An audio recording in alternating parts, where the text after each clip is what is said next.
আপনার উম্মতের উলামায়ে কেরাম উলামা ও উম্মতি কা আম্বিয়া ইবনি ইসরাইল, আমার উম্মতের উলামায়ে কেরাম বনি ইসরাইলের নবীদের সমান।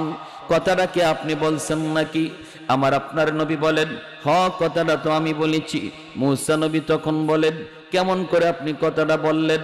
আমার তো বুঝে পড়ে না, একজন মানুষ সাধারণ একজন উম্মত নবীর সমান হয় কেমন করে? আমার তো বুঝে আসলো না। আমার আপনার নবী রহমতের নবী বলেন, যদি কথাটা বুঝে না আসে, আমার পাশেই বসা আছে আমার একজন আলেম, আমার উম্মতের একজন আলেম, জিজ্ঞেস করেন, জিজ্ঞেস করলে আপনার বুঝ হয়ে যাবে। মুসা আলাইহিস সালাম নরম নবী না গরম নবী? খালি গরম না বেশি গরম? অনেক গরম একজন নবী।